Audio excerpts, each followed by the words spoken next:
پیارے نبی نے فرمایا ربی اللہ، کہو میرا رب اللہ ہے۔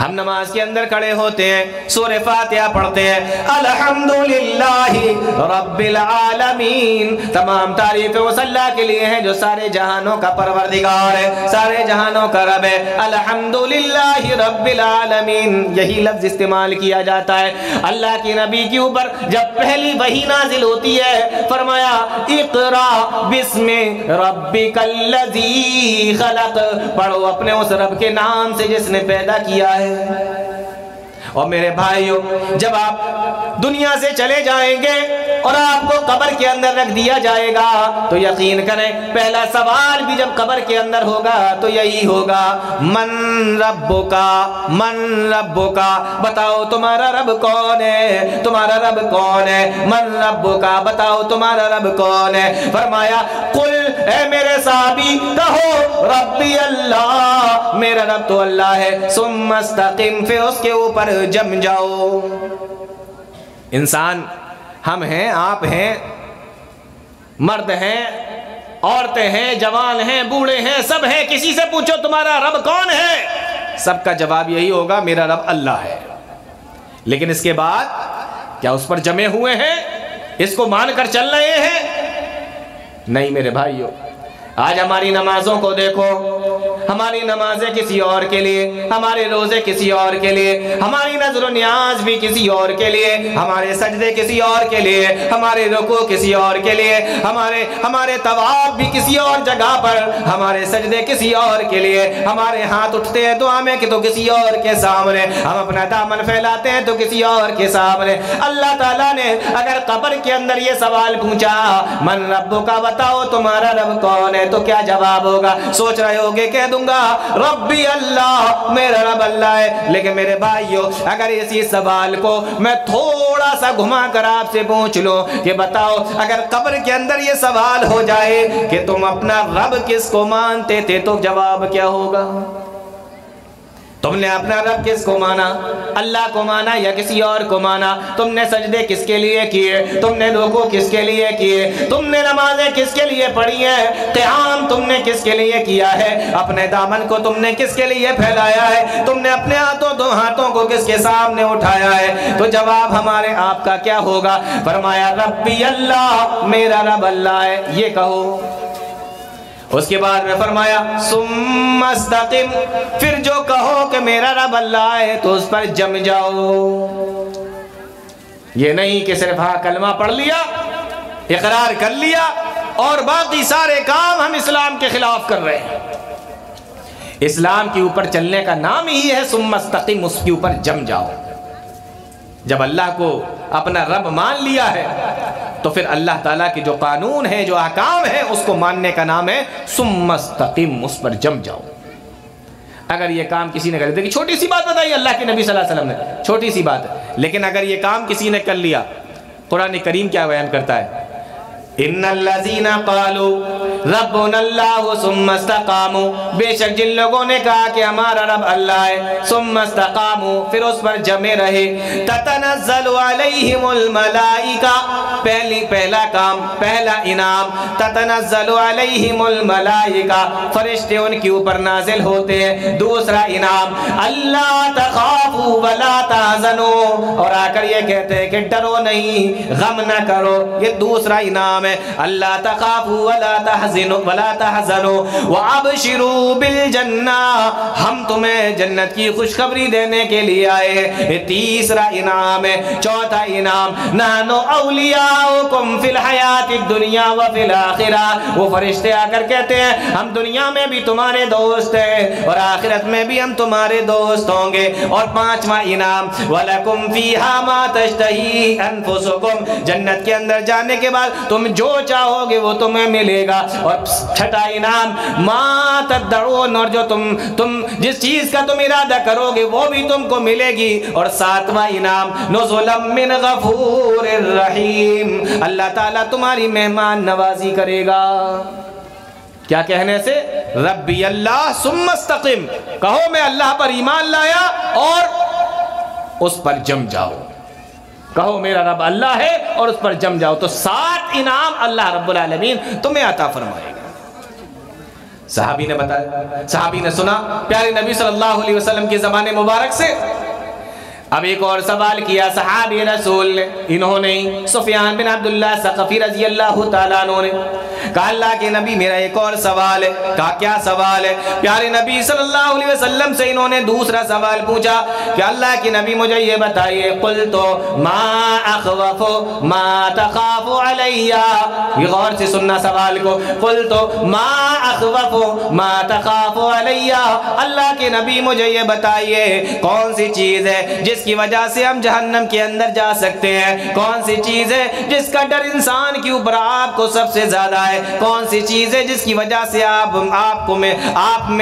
میں اس کی وجہ سے جہنم کے اندر جا سکتا ہوں، اس چیز کی وجہ سے جہنم کے اندر جایا جا سکتا ہے۔ ما اخوف ما تخاف علیہ، آپ کس چیز سے ڈرتے ہیں، کس بات سے ڈرتے ہیں کہ انسان اس کی وجہ سے جہنم کے اندر چلا جائے گا؟ پیارے نبی صلی اللہ علیہ وسلم کا زبان مبارک سے نکلا ہوا جواب سنو۔ اللہ کے نبی صلی اللہ علیہ وسلم نے فاخذ بلسان نفسه، صحابی رسول بیان کرتے ہیں آپ نے اپنے زبان مبارک کو باہر نکالا، پھر اس کو پکڑا اور آپ نے فرمایا ثم قال هذا، اس کی طرف اشارہ کر کے آپ نے فرمایا اے میرے صحابی تم یہ پوچھ رہے ہو کس چیز کی وجہ سے انسان جہنم کے اندر جا سکتا ہے، آپ نے اپنی زبان کی طرف اشارہ کر کے فرمایا کہ یہ زبان ہے جس کی وجہ سے انسان جہنم میں جا سکتا ہے، زبان کی وجہ سے انسان جہنم میں چلا جائے۔ آپ کو لگتا ہوگا یہ تو معمولی سی چیز ہے، معمولی سی بات ہے، کیا ایسا بھی ہو سکتا ہے کہ انسان اپنی زبان کو استعمال کرے اور زبان سے باتیں کرے اور اسی زبان کی وجہ سے جہنم میں چلا جائے؟ ہم تو یہ سوچ کر بیٹھے ہیں کہ کوئی بہت بڑے بڑے گناہ ہم ایسے کریں گے جس کی وجہ سے انسان کفر کرے، شرک کرے، بدعتیں کرے، تب جا کر وہ جہنم میں جائے گا۔ نہیں میرے بھائیوں، اس زبان کی وجہ سے بھی انسان جہنم کے اندر جا سکتا ہے۔ عقبہ ابن عامر ایک صحابی ہیں پیارے نبی صلی اللہ علیہ وسلم کے، اللہ کے نبی صلی اللہ علیہ وسلم کے پاس میں آئے اور آ کر کہنے لگے من نجات، اللہ کے نبی مجھے یہ بتائیے کہ کامیابی کیسے ملے گی، انسان کو نجات کیسے ملے گی، جہنم میں جانے سے کیسے بچے گا؟ آپ مجھے کچھ ایسے کام بتا دیجئے من نجات جس کے ذریعے سے ہم جہنم میں جانے سے بچ جائے، ہمیں کامیابی مل جائے، جنت کے اندر ہمیں داخل کر دیا جائے۔ پیارے نبی صلی اللہ علیہ وسلم کا جواب سنو، آپ نے اپنے صحابی عقبہ ابن عامر رضی اللہ تعالیٰ عنہ کو بیان فرمایا، آپ نے سب سے پہلا جملہ استعمال فرمایا امسک علیک لسانک، امسک علیک لسانک، او میرے صحابی اگر تم یہ چاہتے ہو کہ تمہیں کامیابی مل جائے، اگر تم یہ چاہتے ہو کہ تمہیں جنت کے اندر داخل کر دیا جائے، اگر تم یہ چاہتے ہو کہ تمہیں جہنم سے بچا لیا جائے، امسک علیک لسانک، اپنی زبان کو قابو میں رکھنا، اپنی زبان کو کنٹرول میں رکھنا، اپنی زبان کے اوپر لگام لگا کے رکھنا۔ یہ پہلا جواب اللہ کے نبی صلی اللہ علیہ وسلم نے ان کو دیا کہ تمہیں اگر جہنم سے بچنا ہے اپنی زبان کو قابو میں رکھنا پڑے گا، اپنی زبان کو کنٹرول میں رکھنا پڑے گا، اسی زبان کی وجہ سے انسان جہنم کے اندر بھی جا سکتا ہے۔ ہم آپ لوگ یہ سوچتے ہیں کہ زبان تو معمولی سی بات ہے، اس سے کیا ہوگا، لیکن حدیثوں کے اندر دیکھیں کہ زبان کو کنٹرول میں رکھنے کی کتنی تاکید آئی ہے۔ پیارے نبی نے فرمایا امسک علیک لسانک، اپنی زبان کو کنٹرول میں رکھو، اپنی زبان کو قابو میں رکھو۔ پہلی چیز آپ نے یہ بیان فرمائی۔ دوسری چیز آپ نے عقبہ ابن عامر سے بیان فرمائی وَلْيَسَعْكَ بَيْتُكَ وَلْيَسَعْكَ بَيْتُكَ، اور اے میرے صحابی اپنے گھر کو لازم پکڑ لو، اپنے گھر کے اندر رہا کرو۔ اب آپ سارے سوچ رہے ہوں گے کہ ہم لوگ بھی تو گھروں کے اندر رہتے ہیں، جنگلوں میں کون رہتا ہے؟ لیکن یہاں کہا جا رہا ہے کہ اپنے گھر کو لازم پکڑو، اپنے گھر کو لازم پکڑو، اپنے گھر کے اندر رہو۔ کیوں؟ مطلب یہ ہے کہ آپ کو کام کاج کرنے کے بعد جتنا وقت ملے آپ اپنے گھر کے اندر رہیں۔ آپ کام کے لیے باہر نکلیں، کوئی مسئلہ نہیں، آپ کو کام کرنا ہے کام کریے، کوئی دقت کی بات نہیں۔ آپ اور دوسرے کاموں سے نکلے ہیں، دیگر کاموں کس لیے باہر نکلے ہیں، نکلے، لیکن بلا وجہ گھر سے باہر رہنا، بلا وجہ گھر سے باہر گھومنا، بلا وجہ ادھر ادھر ٹائم پاس کرنا اسلام کی نظر میں یہ اچھی چیز نہیں ہے۔ آج ہمارے یہاں نوجوانوں کا حال دیکھو، 11 بجے تک، 12 بجے تک گھر سے باہر گھوم رہے ہیں۔ کیوں گھوم رہے ہیں؟ آج کتنی جگہیں ایسی ہیں جہاں دن سے زیادہ رات میں لگتا ہے کہ یہاں کیا مزہ آ رہا ہے، دن سے زیادہ وہاں رات آباد ہوتی ہے۔ کتنی جگہیں آپ کو ایسی مل جائیں گی۔ رات کے وقت میں چلے جائیے، چائے کے ہوٹلوں پر بھیڑ لگی ہے، کھانے کے ہوٹلوں پر بھیڑ لگی ہے، چوراہوں پر بھیڑ لگی ہے، گھر کے باہر دروازے کے باہر بیٹھے ہوئے ہیں، لڑکوں کے ساتھ میں گپ شپ چل رہی ہے، آرام سے گھوم رہے ہیں، پھر رہے ہیں۔ 11 بجے 12 بجے رات میں جا کر اپنے گھر پہ جاتے ہیں۔ اب پیارے نبی کیا فرما رہے ہیں؟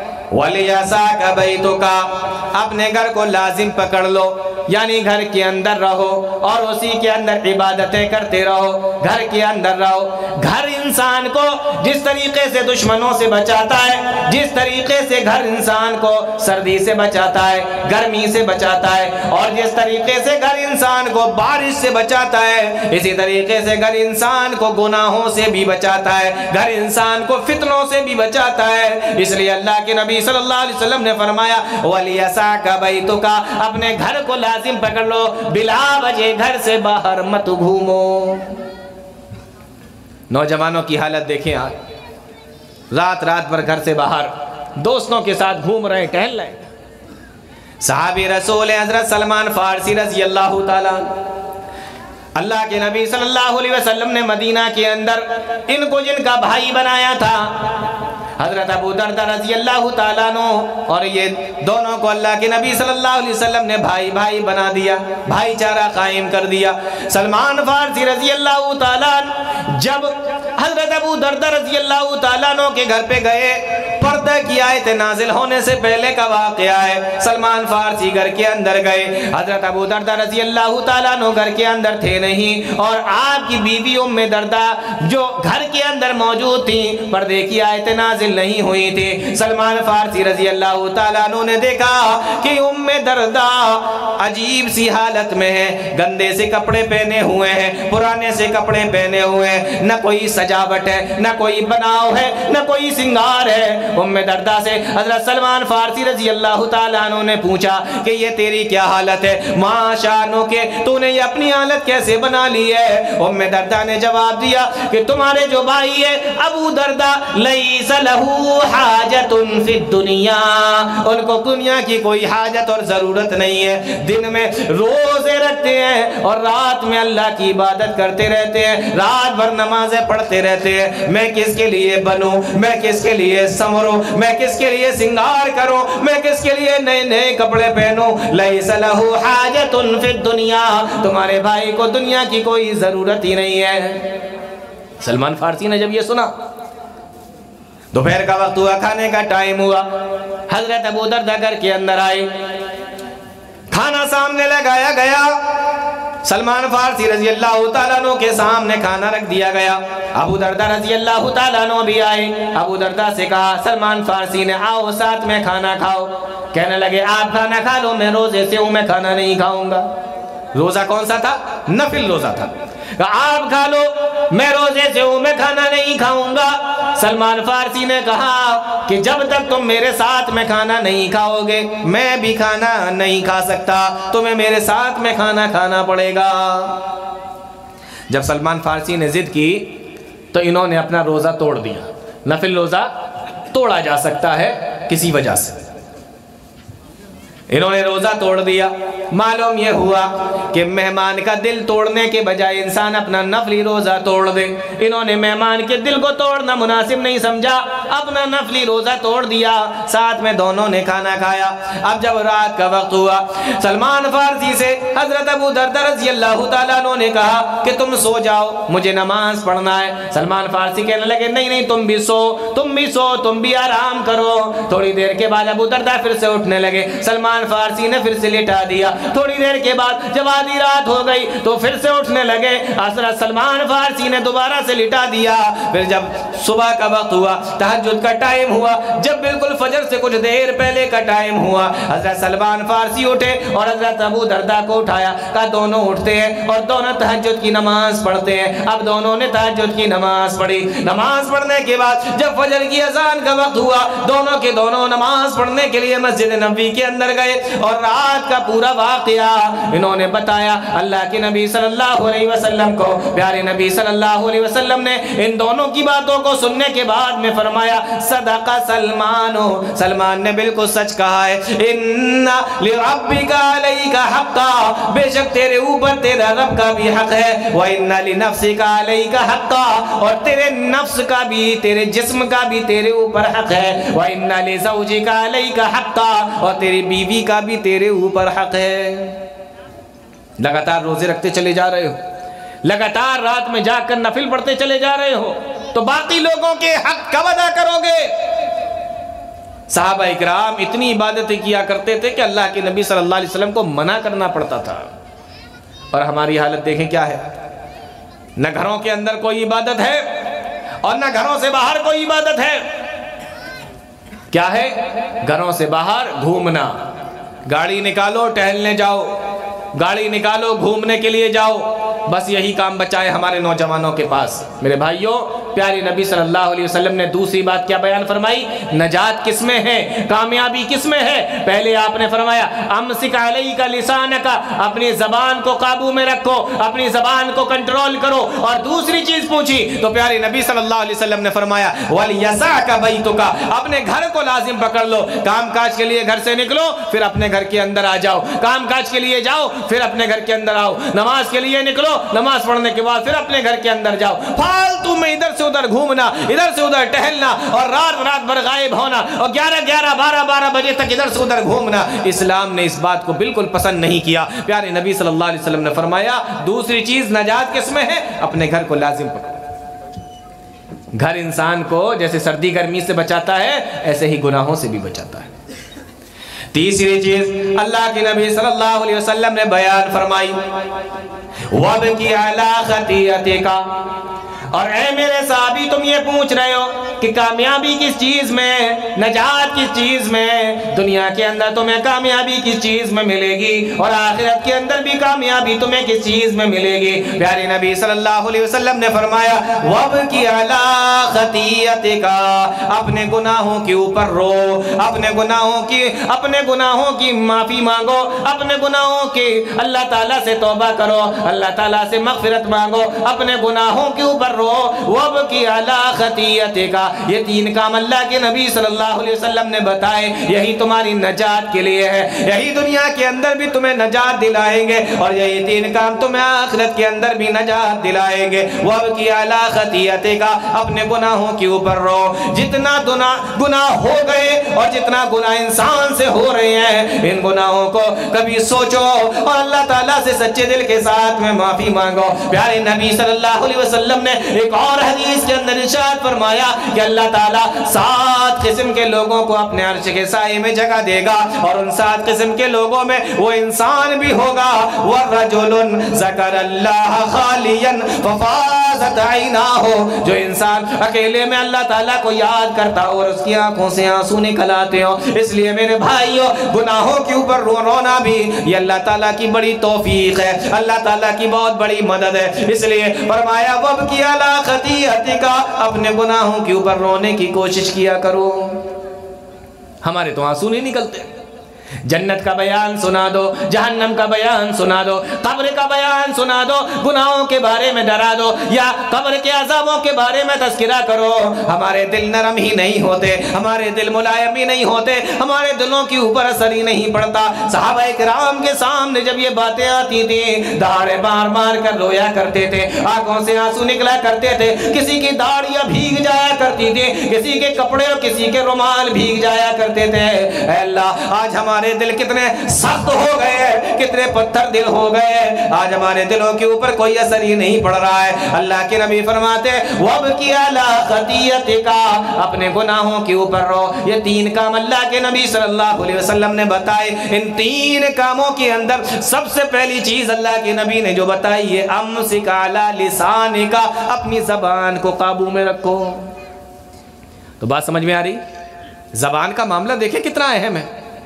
ہمارے نزدیک کوئی معاملہ ہی نہیں ہے زبان کا، بالکل عام سا کچھ نہیں.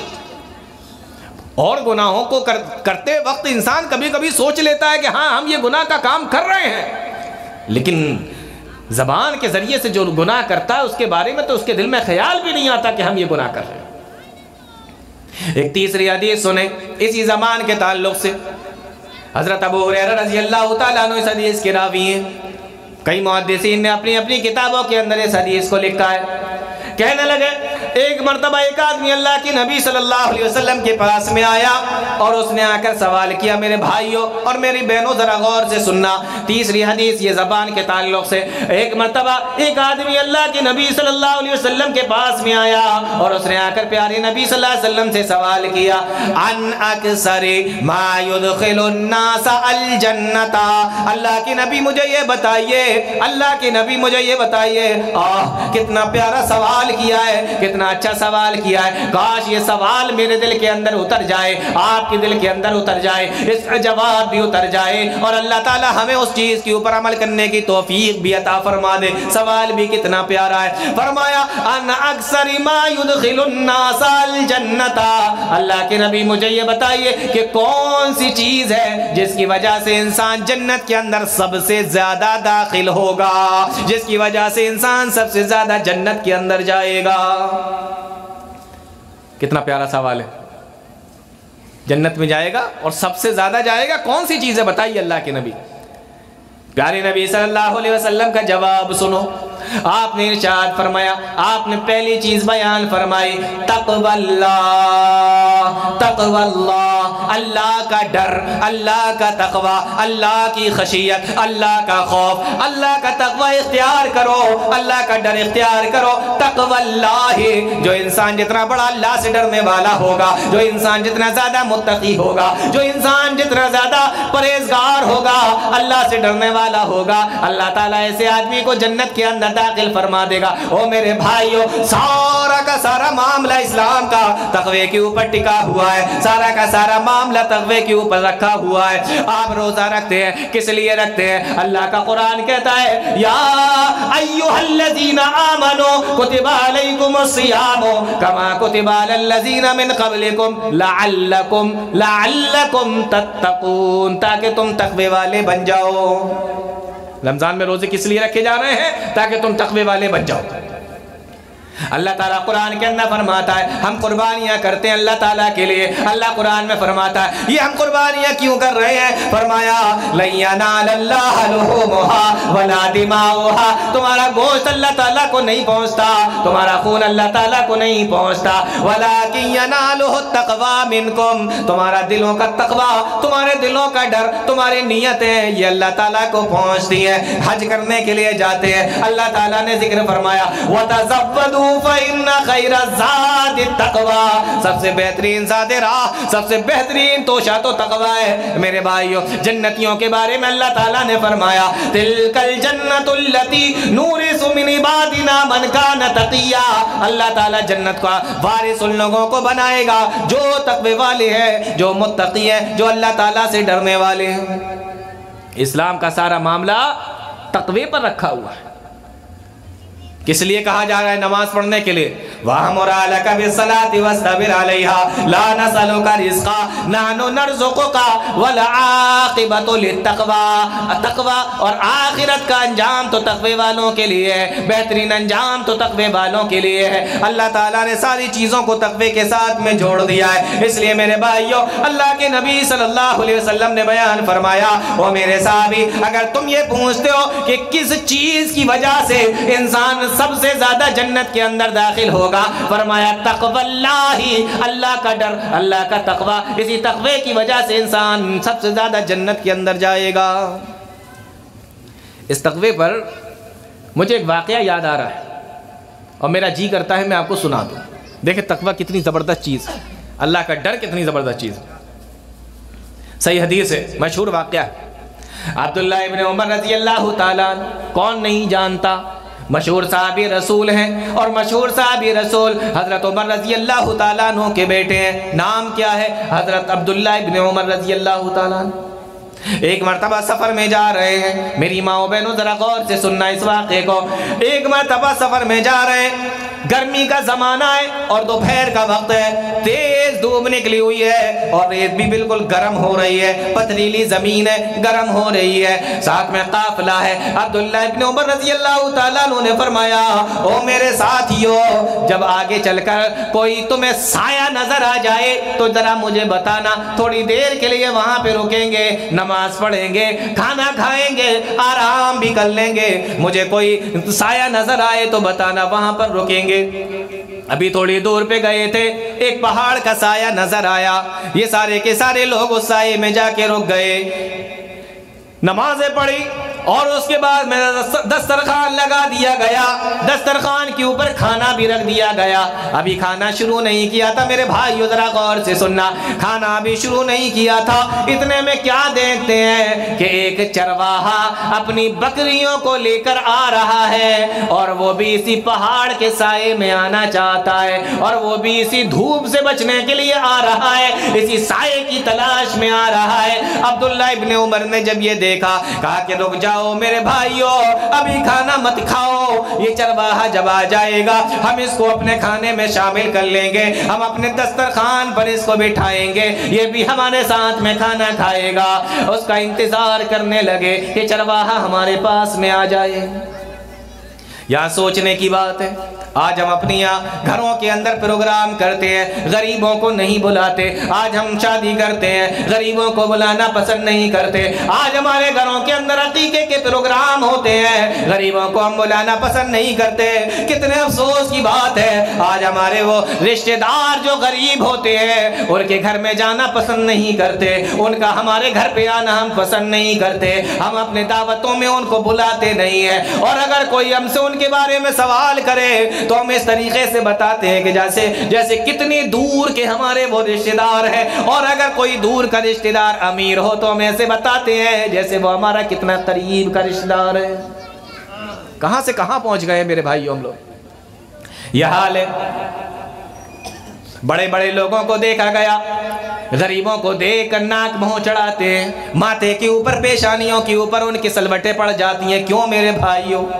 ایک غریب صحابی ایک غریب آدمی کو آتے ہوئے دیکھا عبداللہ ابن عمر رضی اللہ تعالیٰ عنہ نے، اور ہے بھی کون؟ چرواہا.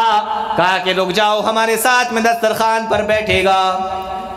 اور آج ہمارے بھی بڑے دماغ خراب ہیں میرے بھائیوں، معاف کیجیے گا مجھے، لیکن ہمارے اور آپ کے بھی بڑے دماغ خراب ہیں. آج ہمیں اگر کوئی غریب بلائے تو ہم اس کے یہاں جانا پسند نہیں کرتے، اگر شادی میں بلائے تو اس کے یہاں جانا پسند نہیں کرتے، اگر وہ شادی کے لیے دعوت دے تو ہم اس سے یہ کہتے ہیں کہ ہاں ٹھیک ہے دیکھیں گے انشاءاللہ وغیرہ وغیرہ، ٹالنے والی باتیں کرتے ہیں. اور اگر امیر آدمی ہمیں بلا لے تو وقت سے پہلے پہنچنے کی کوشش کرتے ہیں، ہے کہ نہیں؟ امیر آدمی بلا لے تو وقت سے پہلے پہنچنے کی کوشش کرتے ہیں، اور کسی طریقے سے یہ کوشش کرتے ہیں کہ 2-4 بار ہم اس امیر آدمی کے سامنے سے نکل جائیں تاکہ یہ مجھے دیکھ لے کہ ہاں یہ ہمارے یہاں آیا ہے. یہ ہماری کوششیں رہتی ہیں، یہ دیکھ لے کہ ہمارے یہاں آیا ہے، ہماری یہ کوششیں رہتی ہیں. اور غریب آدمی کی اگر آپ جائیں گے، جس رومال کے ذریعے سے وہ پسینہ پہنچتا ہے اسی رومال کے ذریعے سے آپ کی کرسی پہنچ کر آپ کو بٹھانے کی کوشش کرے گا، اور جب آپ کھانا کھا لیں گے تو بڑی عاجزی کے ساتھ میں آپ سے آ کے کہے گا کوئی کمی رہ گئی ہو تو معاف کر دینا، کوئی کمی رہ گئی ہو، کوئی کمی اگر رہ گئی ہو تو مجھے معاف کر دینا. لیکن کسی امیر کے یہاں جا کر آپ دکھائیے، آپ کو دیکھے گا، پہلے تو آپ کو بلائے گا اور بلانے کے بعد آپ سے کہے گا بڑی دیر میں آئے ہو، یہ جگ پکڑو اور پانی بھر کر لاؤ. لیکن ہمیں وہی شادیاں اچھی لگتی ہیں، وہی دعوتیں اچھی لگتی ہیں جس میں ہمیں کام پر لگا دیا جائے، اور خوش ہوتے ہیں کہ دیکھو اس نے کام بتایا مجھے. کہاں سے کہاں پہنچ گئے میرے بھائیوں.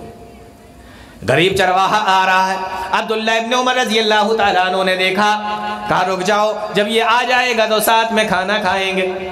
اب وہ غریب چرواہا جب آ گیا سلام و کلام ہوا۔ عبداللہ ابن عمر رضی اللہ تعالیٰ عنہ نے اس سے کہا آؤ میرے بھائی، تمہارا ہی انتظار کر رہے تھے، کھانا تیار ہے، آؤ میرے ساتھ میں کھانا کھا لو۔ عبداللہ ابن عمر نے جب یہ کہا اس چرواہے کا جواب سنو، کہنے لگا آپ کھانا کھا لو، میں آپ کے ساتھ میں کھانا نہیں کھا سکتا، انی صائم، میں روزے سے ہوں، میں روزے دار ہوں۔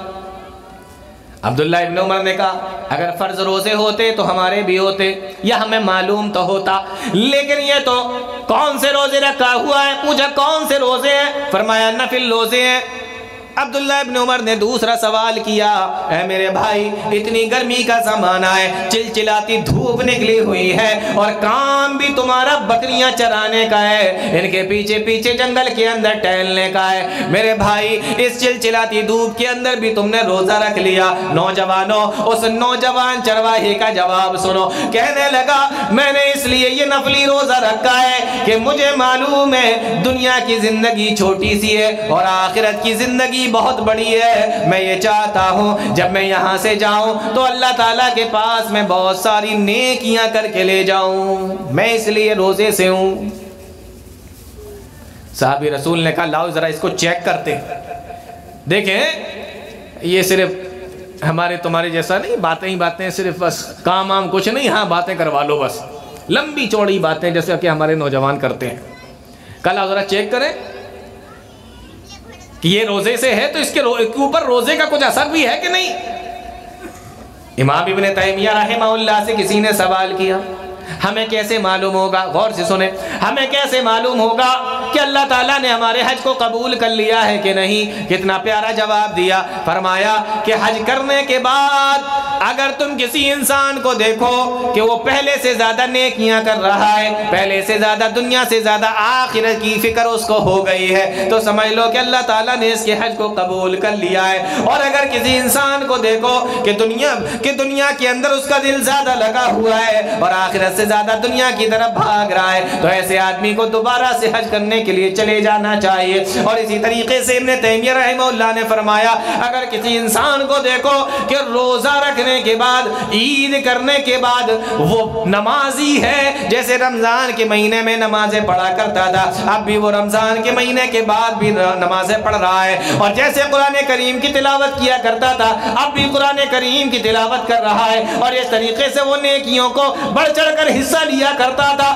عید کے بعد بھی وہ ویسا ہی کر رہا ہے، تو سمجھ لو کہ اللہ تعالیٰ نے اس کے روزوں کو قبول کر لیا ہے۔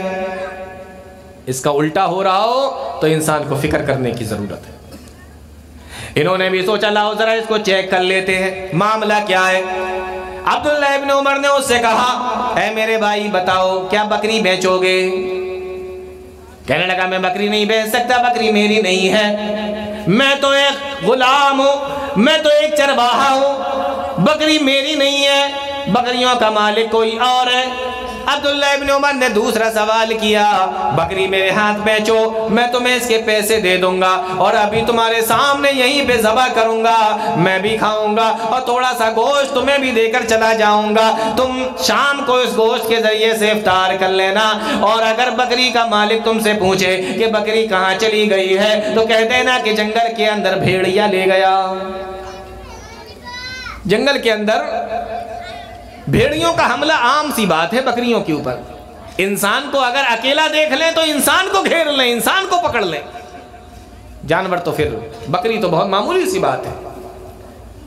جب اس نے یہ سنا اب اس کا جواب سنو، کہنے لگا کہ میں بکریوں کے مالک سے تو کہہ دوں گا کہ تمہاری بکری کو بھیڑیا لے گیا، لیکن این اللہ، میرا اللہ تو مجھے دیکھ رہا ہے، کل قیامت کے دن میں اللہ تعالیٰ کے سامنے کیا جواب دوں گا، ساری دنیا کا، ساری کائنات کا مالک تو مجھے دیکھ رہا ہے، میں اس اللہ کے سامنے کیا جواب دوں گا، این اللہ، میرا اللہ تو مجھے دیکھ رہا ہے۔ یہ کہا اور اپنی بکریوں کو ہانکتا ہوا وہاں سے چلا گیا۔ عبداللہ عبداللہ ابن عمر نے اس کے جواب کو سنا، یہ اثر ہوا کہ آنکھوں سے آنسو نکلنے لگے، اور جب تک وہ چرواہا آنکھوں سے غائب نہ ہو گیا اس کی طرف دیکھتے رہے اور اس کا یہی جملہ دہراتے رہے، این اللہ، میرا اللہ تو مجھے دیکھ رہا ہے، میرا اللہ تو مجھے دیکھ رہا ہے۔ جب وہ آنکھوں سے غائب ہو گیا عبداللہ ابن عمر نے اس سے پوچھا، اے لوگوں بتاؤ یہ کون ہے؟ فرمایا یہ چرواہا ہے، فلاں کا غلام ہے۔ آپ نے فرمایا جب میں واپس لوٹوں گا، سفر سے واپس آؤں گا، مجھے اس کے مالک کا نام پتہ بتانا۔ جب سفر سے واپس لوٹے مالک کے گھر پہ گئے، دروازہ کھٹکھٹایا، مالک باہر نکلا، سلام و کلام ہوا، کہنے لگے میں تمہارا غلام خریدنا چاہتا ہوں۔ کہنے لگے بہت سارے غلام میرے پاس میں، آپ کون سا غلام مجھ سے خریدنا چاہتے ہیں؟ فرمایا کہ وہ غلام تم سے خریدنا چاہتے ہیں جو تمہاری بکریاں چرایا کرتا ہے۔ کہا اگر قیمت اچھی ملے گی تو میں بیچنے کے لیے تیار ہوں۔ کہا تم قیمت بولو میں دینے کے لیے تیار ہوں۔ اس نے قیمت بولی، عبداللہ ابن عمر نے اس کو خرید لیا، اور اس کے بعد میں فرمایا وہ تمہارا بکریوں کا پورا ریوڑ کتنے کا ہے؟ اس کی بھی قیمت بولو۔ اس کی بھی قیمت انہوں نے بولی، اس بکریوں کے پورے ریوڑ کو بھی انہوں نے خرید لیا، اور اس کے بعد میں اسی وقت اس چرواہے کو، اس غلام کو آزاد کر دیا، اور آزاد کرنے کے بعد میں فرمایا کہ جاؤ یہ بکریوں کے مالک آج سے تم ہی ہو۔ غلام بھی خرید لیا اور اس کو آزاد کر دیا، بکریاں خرید کر اسی کو دے دی، کہا جاؤ اس کے مالک تم ہی ہو۔ اس کے بعد عبداللہ ابن عمر رضی اللہ تعالیٰ عنہ نے ایک جملہ کہا، میرے بھائیو یہ جملہ یہاں سے لے کر جانا۔ فرمایا عبداللہ ابن عمر رضی اللہ تعالیٰ عنہ نے، او لوگو اس غلام کے ایک جملے نے، این اللہ، میرا اللہ تو مجھے دیکھ رہا ہے، اس غلام کی اس ایک جملے نے اس کو غلامی سے آزاد کرا دیا، اور مجھے اللہ تعالیٰ کی ذات سے یہ امید ہے اس کا یہی ایک جملہ کل قیامت کے دن اس کو جہنم سے بھی آزاد کرا دے گا۔ این اللہ، میرا اللہ تو مجھے دیکھ رہا ہے۔ تو صحابی رسول سوال کرتے ہیں اللہ کے نبی، ان اکثر ما يدخل الناس الجنت، اللہ کے نبی مجھے یہ بتائیے کہ جنت کے اندر سب سے زیادہ لے جانے والی چیز کون سی ہے؟ پیارے نبی نے فرمایا تقوی اللہ، اللہ کا تقوی اختیار کرو، اللہ کا ڈر اختیار کرو، اللہ تعالیٰ تمہیں اس کی وجہ سے جنت کے اندر داخل کرے گا۔ دوسری چیز پیارے نبی صلی اللہ علیہ وسلم نے بیان فرمائی تقوی اللہ، پہلی چیز اللہ کا ڈر اختیار کرو، تقوی اختیار کرو۔ پھر آپ نے فرمایا وحسن الخلق، وحسن الخلق، اور اچھے اخلاق پیش کرو۔ اچھے اخلاق کا معاملہ بڑا اہم۔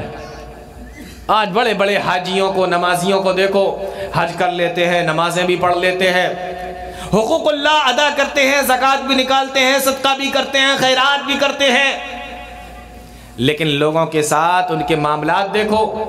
لوگوں کو تو چھوڑ دیجئے، ان کے اپنے گھروں کے اندر ان کے معاملات دیکھو، اپنی اولاد کے ساتھ، اپنے بھائیوں کے ساتھ، اپنے ماں باپ کے ساتھ، اپنے بیوی کے ساتھ، اپنے بچوں کے ساتھ کس قدر برے معاملات ان کے ہوتے ہیں۔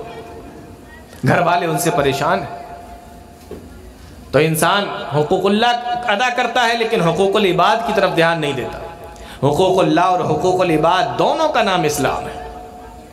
حسن اخلاق، بہترین اخلاق، انسان بہترین اخلاق والا ہو، اللہ رب العالمین کو ایسا انسان بڑا پسند آتا ہے۔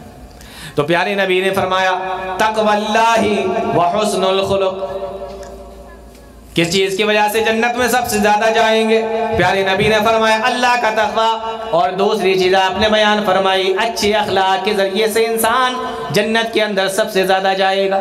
اس لیے میرے بھائی آج میں آپ کے سامنے یہ کہنا چاہتا ہوں، آدھی رات کا لگ بھگ وقت ہے، آپ سارے لوگ اتنی بھیڑ اور اتنی تعداد میں یہاں پر جمع ہیں، اگر آپ بھی یہ چاہتے ہیں کہ جنت کے اندر اللہ تعالیٰ ہمیں داخلہ دے دے، آپ بھی جنت کے اندر جائیں، ہم بھی جنت کے اندر چلے جائیں، عورتیں بھی جائیں، مرد بھی جائیں، تو یہ دو کام اپنے اندر پیدا کر لو، اپنے اخلاق کو اچھا کرو، اپنے اخلاق کو اچھا کرو، اور اللہ کا ڈر پیدا کرو، یعنی حقوق اللہ کو بھی بہترین انداز میں ادا کرو اور حقوق العباد کو بھی بہترین انداز میں ادا کرو۔ پیارے نبی نے فرمایا یہ دو چیزیں جس کی وجہ سے انسان سب سے زیادہ جنت کے اندر داخل ہوگا۔